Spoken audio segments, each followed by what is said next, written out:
In the world of finance, finding a true mispricing, where the market is just flat out wrong, is like finding a needle in a haystack. But every once in a while, when fear hits a fever pitch, an opportunity pops up. Today, we're going to dive into one of those moments, and it's all about a really unique way of looking at Intel. So let's start with a question.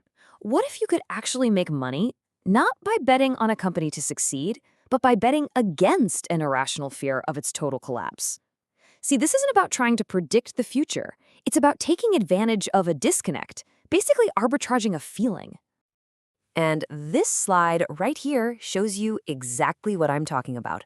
On one side, you've got the market perception, the narrative that Intel is on the ropes, maybe even heading for disaster. But then you look at the fundamental reality, and you see a strategic national asset with a solid, tangible floor under its value.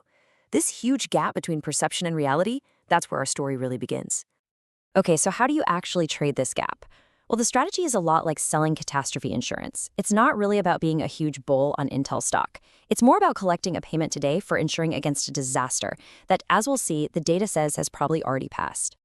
Now, the official tool for this is called selling a put option. But let's just forget the jargon for a minute. Think of it exactly like selling insurance. It's simple. You get paid cash right now, that's called the premium, and in exchange, you make a promise. The promise is that you'll buy shares of Intel at a specific price, the strike price, but, and this is the key, only if the stock completely tanks and falls below that price by some date in the future. All right, let's put some real numbers on this. The trade we're looking at involves selling a promise to buy Intel at $20 a share. But look at where the stock is trading right now, around $40.50. This means the stock would have to literally get cut in half from here before you'd ever be on the hook. You're getting paid to insure against a 50% collapse. But here's the real question. Is a 50% collapse even a realistic possibility anymore? And that leads us to the most important part of this whole idea, this concept of a $20 fortress floor. Before we even think about the upside, we have to understand why the downside risk on this trade is considered so well protected. So this floor isn't just wishful thinking. It's built on three really strong pillars. First, there's the company's book value, what it's worth on paper. Second, it's liquidation or asset value, what you'd get if you broke the company up and sold it for parts. And third, something pretty unique to Intel. You've got implicit backing from the US government. This chart just makes it crystal clear. The price where our insurance kicks in is $20, but a pretty conservative estimate of what Intel's assets are worth if you just sold everything off is about $26 per share. So think about that. The absolute worst-case scenario for this trade is that you're forced to buy the company for 25% less than its parts are probably worth. That is a massive margin of safety. All right, so we've covered the defense. The floor is strong. Now, let's talk offense. Because a strong floor is great, but we also need to see proof that the company isn't in a nosedive anymore. And the data is really starting to show that Intel's turnaround is for real, and that the catastrophe the market's been fearing is already in the rearview mirror. The absolute game changer here is their 18A manufacturing process. This is the super advanced tech they use to build chips.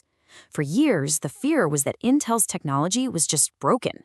But now, the defect density is healthy, which is just a nerdy way of saying their factories can actually build working chips again and do it efficiently. And on top of that, their Power via tech might give them a year, maybe even an 18-month lead on their biggest rival, TSMC. That's huge. And this isn't just theory, it's actually happening. The foundry, that's Intel's business of building chips for other companies, is now a real business generating real revenue.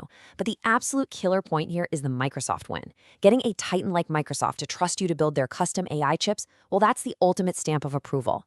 It proves the turnaround isn't just some internal rah-rah, it's real.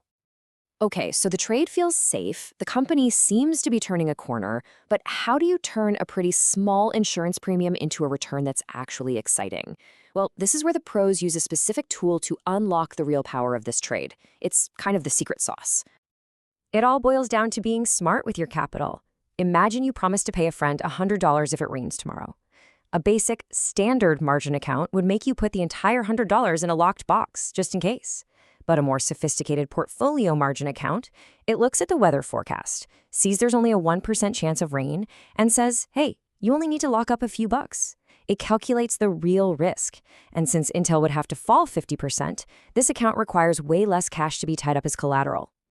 And when you use this much more efficient method, that premium you collect for selling the insurance, it suddenly generates an annualized return of about 8.8% on the actual capital you have to set aside, which, is already pretty darn good.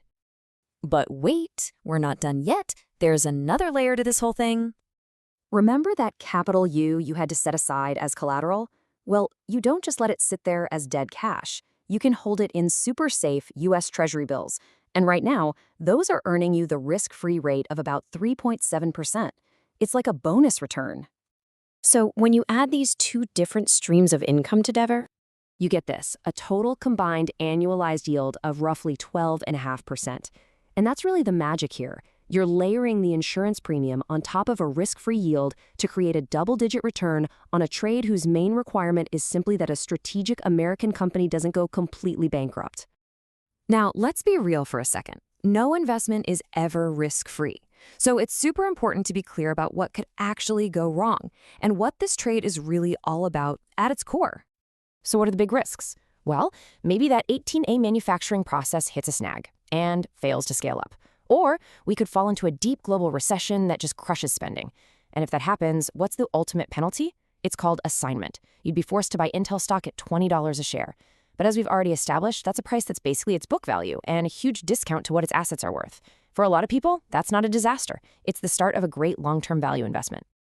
And that brings us to what might be the single most important line from the source material. This trade does not require Intel to win. It doesn't need to be NVIDIA or reclaim its old glory. It just needs Intel to exist, to continue to be a functioning, solvent company. And given everything we know, that is an incredibly low bar to clear. So at the end of the day, the big takeaway here isn't really just about Intel. It's that sometimes the best opportunities aren't about finding the next explosive growth story. They're about finding where the market's fear has gotten totally disconnected from reality. And that leaves us with one final question to think about. Where else out there is fear completely overriding the fundamentals?